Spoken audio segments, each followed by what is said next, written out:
오늘 함께 나누실 말씀의 제목은 요셉의 환난을 대비하는 길입니다. 함께 해보실까요? 요셉의 환난을 대비하는 길.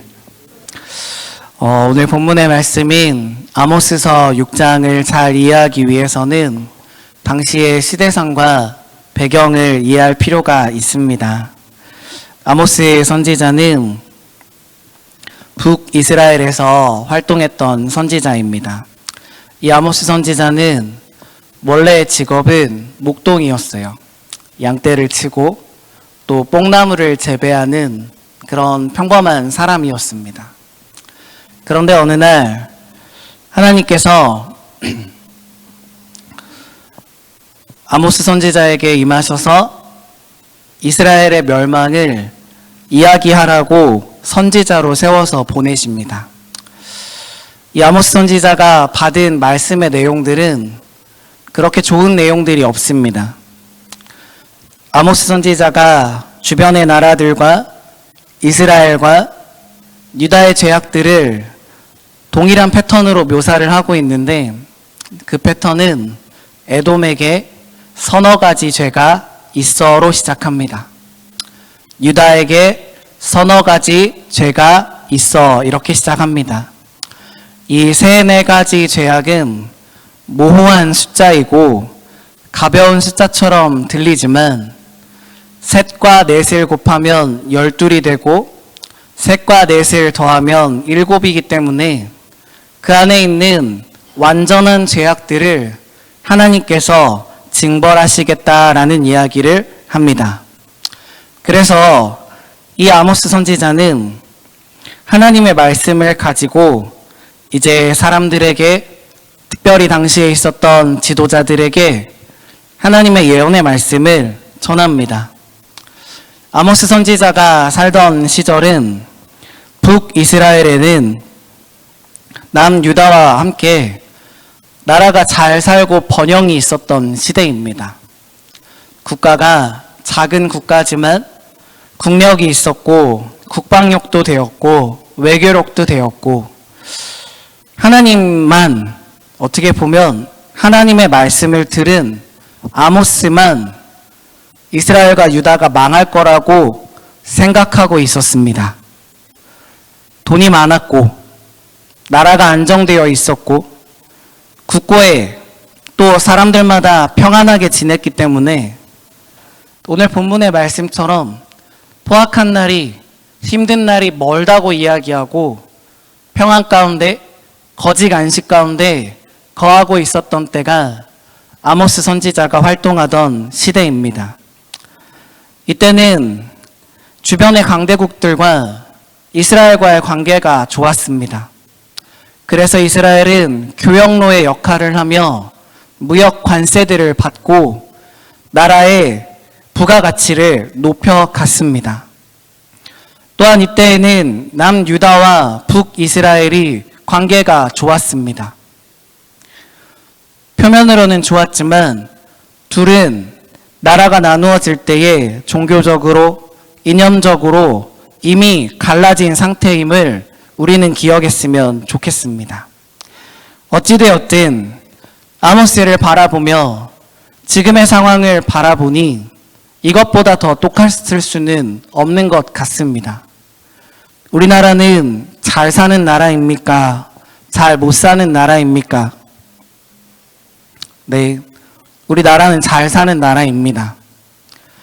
지금 표면적으로 바라보면 우리에게 부족한 것이 있습니까? 없습니까? 저는 없는 것 같습니다. 물론 경제적으로 차이가 있겠죠. 어느 시대에나 부한 자도 가난한 자도 있었기 때문입니다. 그러나 아무리 생각해 보아도 하나님을 찾아야 되는 이유가 21세기 대한민국에는 없는 것 같습니다. 제가 아이들하고 이제 수능 공부를 가르치는 일들을 하는 게 15년 차가 되었습니다. 제가 주로 하는 과목은 영어 과목인데 영어 과목에서 성적이 나오려면 어떻게 해야 되실까요? 먼저는 단어를 외워야 됩니다. 많이 외워야 됩니다. 그리고 이 단어들을 잘 해석할 수 있도록 매일매일 지문을 읽어 나가야 됩니다. 이런 일들을 반복적으로 하다 보면 어느 순간에 영어의 실력이 늘어나게 되고 시험의 문제를 잘 알게 됩니다. 제가 처음에 학원 일을 시작했을 때 맡았던 제자들이 이제 30대 중반 혹은 30대 초반을 지나가고 있습니다. 벌써 15년 전만 해도 아이들에게 결핍이라는 게 있었습니다. 급식이 공짜가 아니던 시절, 선생님 저는 급식비가 아깝습니다. 자기는 점심시간에 잠을 자면 되고 밥을 안 먹으면 되는데 급식비를 내야 되는 상황이 너무 싫습니다. 선생님 저희 집은 가난하여서 학원비를 낼 수가 없습니다. 결핍이 있던 시대의 아이들은 자기의 상황을 타개하고자 길을 쓰고 준비했습니다. 제가 있던 학원은 아산에 있었는데 예산이라는 곳에서 40분 정도 차를 타면 옵니다. 이루려는 욕구와 마음에 부족한 거를 채우려는 마음 때문에 그들은 저희 학원의 버스, 봉고차를 대비를 해서 9명이 한 차를 타러 수업을 받으러 왔습니다.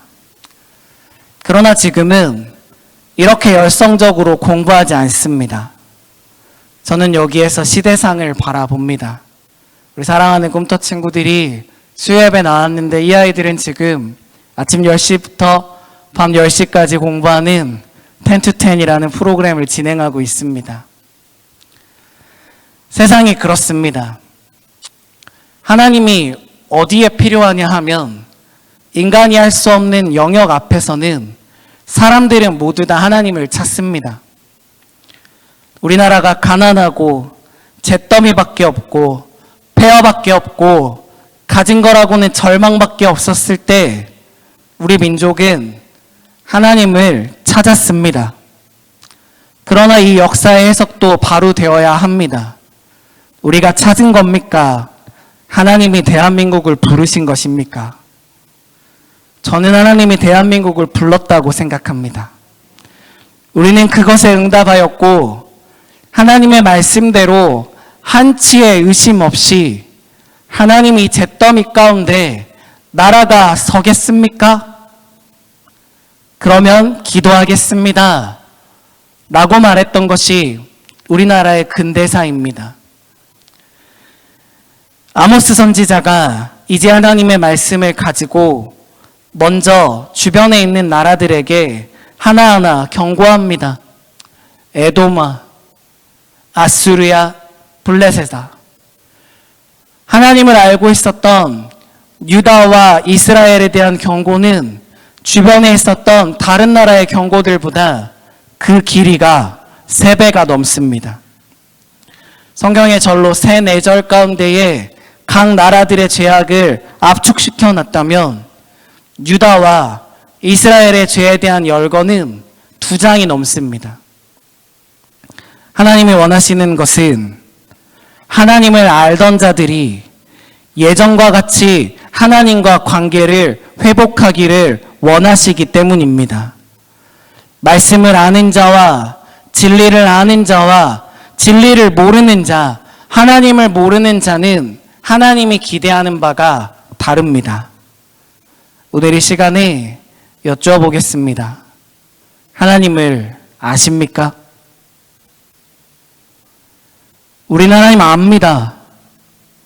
다시 한번 여쭙겠습니다. 하나님의 마음을 아십니까? 이런 나라를 허락하여 주고 공법과 정의가 물과 같이 하수와 같이 넘쳐날 것을 기대하고 하나님의 스케일과 하나님의 사이즈로 축복하여 준 대한민국, 풍전등화와 같은 이 상황, 귀도 막히고 마음도 막히고 눈도 막히고 부족한 것이 없으므로 환난의 날이 멀다라고 하며 불나방처럼 지옥으로 뛰어들고 있는 이 나라를 바라보는 하나님의 마음을 진짜로 아십니까? 아모스 선지자는 오늘 본문 6장에 지도자들에 대한 이야기를 합니다. 1절부터 말씀을 차례대로 보았으면 좋겠습니다. 화 있을진저 시온에서 교만한 자와 사마리아 산에서 마음이 든든한 자 곧 백성들의 머리인 지도자들이여 이스라엘 집이 그들을 따르는도다. 여기에 나오는 두 지명은 남유다의 신앙의 본거지인 예루살렘과 북이스라엘의 신앙의 본거지인 사마리아 산을 이야기합니다. 이 두 산에서 각각의 예배가 드려지고 있었고 이 두 산에서 정치 지도자들과 종교 지도자들이 백성들의 두령들이 서로의 기준을 정하는 장소가 바로 이 두 장소였습니다. 먼저는 정치를 하는 지도자들도 잘못이 없다고 하지 않습니다. 백성들, 이스라엘 집이 정치인들과 또 전문직들과 백성을 인도하는 지도자들에 의해서 그 길들이 결정되어진다고 하나님께서 말씀하시는 것입니다. 이것이 오늘 저희 담임 목사님과 우리 교회가 평등법의 길을 쓰고 반대하는 길입니다. 모르는 사이에 하나님을 대적하게 하는 법, 국가의 법을 지켰을 뿐이지만 들어본 적도 없이 하나님의 말씀을 그르다고 하는 악법 중의 악법, 이것에 관한 이야기를 먼 미래에 하나님이 우리에게 물으실 것입니다. 역사가 반복이 됩니다. 하나님이 우리에게 이렇게 이야기하시겠죠. 송촌에서 교만한 자와 또한 송촌에서 백성의 머리인 지도자들아, 내가 그때에 너희에게 말하기를 사람들이 너희를 따라갈 것이라고 이야기하였는데 너희는 어찌하여 잘못된 길로 가는 것을 너도 따라갔으며 너와 네 아들도 따라가게 하였으며 뒤에 오는 세대들이 진리가 무엇인지 고민하지 못하도록 내버려 두었느냐. 답변이 준비가 되었으면 좋겠습니다. 지도자들은 중요합니다. 세상의 지도자들도 중요하지만 교회의 지도자들도 중요합니다. 이런 목사나 권사님이나 장로님이나 이런 게 지도자를 의미하지 않습니다. 직분에 따라 하나님께 충성할 뿐입니다. 우리 모두는 세상에 대해 하나님께로 인도하는 지도자입니다. 세상은 하나님께로 오는 길을 알지도 못하고 알 수도 없고 현재도 모르고 앞으로도 모를 것입니다. 우리가 아니면 세상이 하나님께로 돌아오는 길을 찾지 못하기 때문에 그런 면에서 교회에 앉아있는 성도라면 누구나 세상의 지도자라고 할 수 있습니다. 지도자는 중요한 결정들을 내립니다. 저는 교회에서 부서를 맡아 섬길 때 제 결정이 중요하다는 것을 지난 10년의 사역을 통하여 배웠습니다. 신중한 결정, 타이밍이 맞는 결정, 또한 모두를 살피는 결정이 작은 부서였지만 너무나도 중요했습니다. 누군가가 저에게 어떤 사안에 대해서 이야기를 하면 제가 그 이야기를 듣고 수정을 할 때도 있고 안 할 때도 있지만 하여간 결정에 참여하는 자들도 있었습니다. 하나님께서 이 땅을 심판할지 말지 결정을 하셨습니다. 하나님께서 이 땅을 심판하기로 결정을 하셨습니다.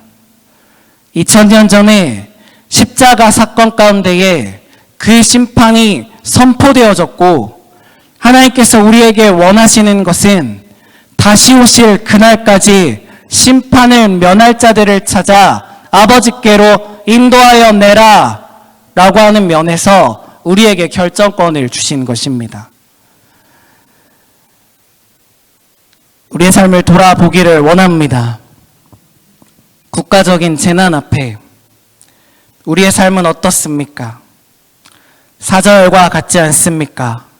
상하상에 누우며 침상에서 기지개를 켜며 양떼와 어린 양과 우리에서 송아지를 잡아먹고 TV에 보면 먹방들이 그렇게 나옵니다.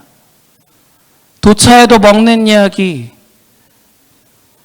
비파 소리에 맞추어 노래를 지절거리며 BTS가 세상을 휩쓸고 있답니다. 음원 차트는 하루가 멀다 하고 바뀌고 있습니다.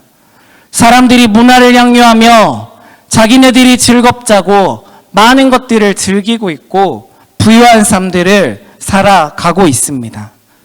6절의 말씀입니다. 대접으로 포도주를 마시며 귀한 기름을 몸에 바르면서 요셉의 환난에 대하여는 근심하지 아니하는 자로다. 우리는 이 자리에서 벗어나시기를 주님의 이름으로 축원합니다. 요셉의 환난은 기근을 말합니다. 요셉이 이집트에서 총리로 있게 된 계기가 현몽하여 주신 그 꿈에 따라 하나님이 주시는 비전을 가지고 기근이 올 때를 대비하였으므로 요셉으로 말미암아 이방인이었던 이집트와 그 근간에 있었던 많은 나라들이 7년의 환란을 면한 것입니다. 아모스 선지자는 이 기근에 대하여 아모스 8장에 이렇게 말하고 있습니다. 8장 11절입니다. 주 여호와의 말씀이니라. 보라, 날이 이를지라 내가 기근을 땅에 보내리니 양식이 없어 주림이 아니며 물이 없어 가람이 아니요 여호와의 말씀을 듣지 못한 기갈이라.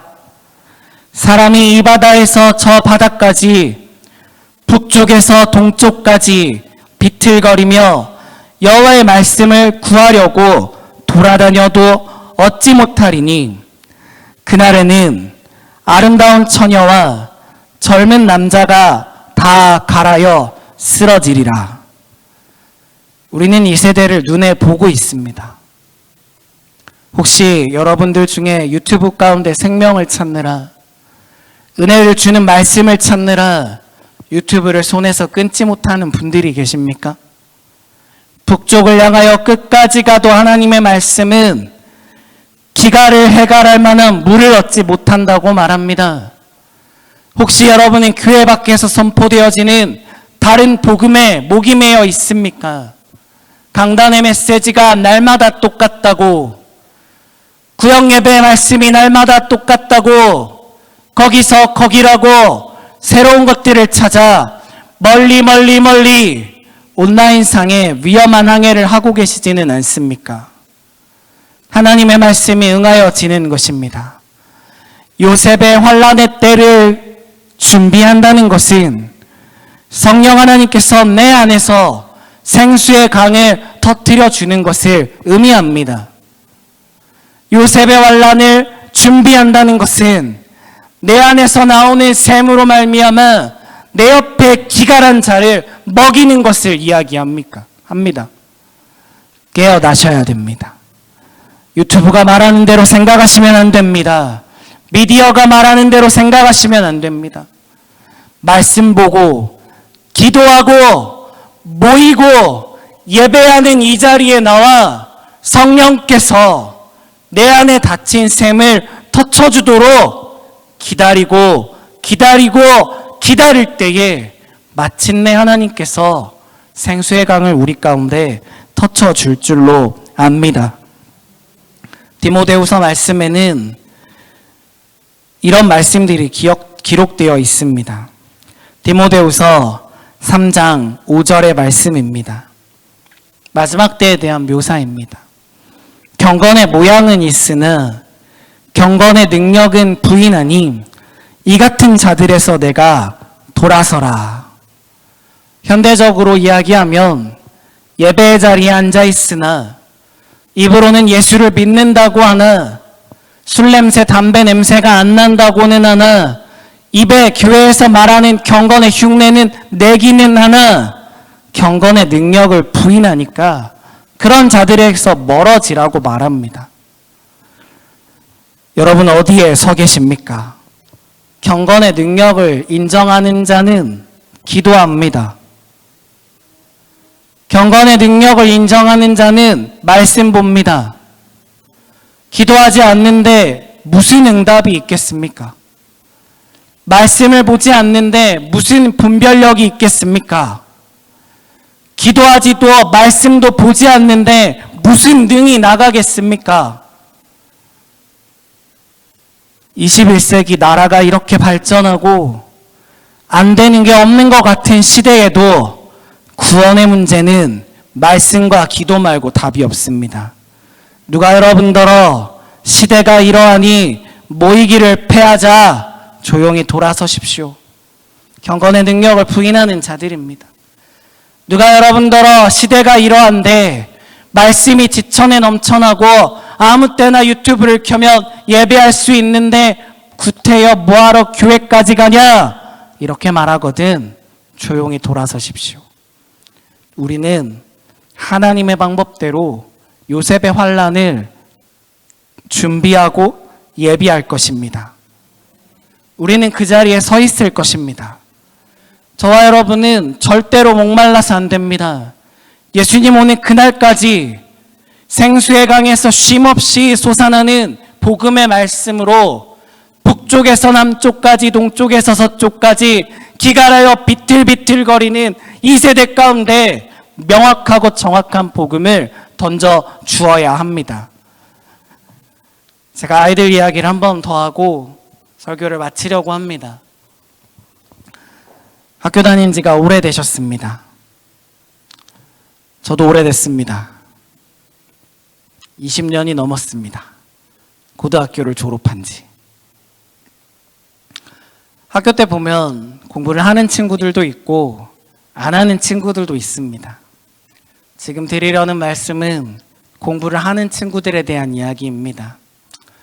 요즘에 고등학교는 성적이 수음이 양가로 나오지 않습니다. 1등급에서 9등급까지 나오게 됩니다. 그래도 학원에 와서 공부를 하는 애들은 8등급까지는 나와서 공부를 합니다. 9등급들은 학원에 오지 않습니다. 그 친구들은 벌써 살 길 찾아갑니다. 7, 8등급 친구들은 자기들이 공부를 해도 안 될 거라는 생각 때문에 마음의 위안을 얻으려고 학원에 오는 것 같습니다. 앉아만 있다 갑니다.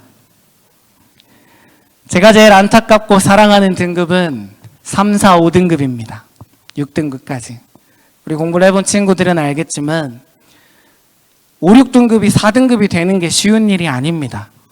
그리고 실제로 5등급이 그렇게 나쁜 성적도 아닙니다.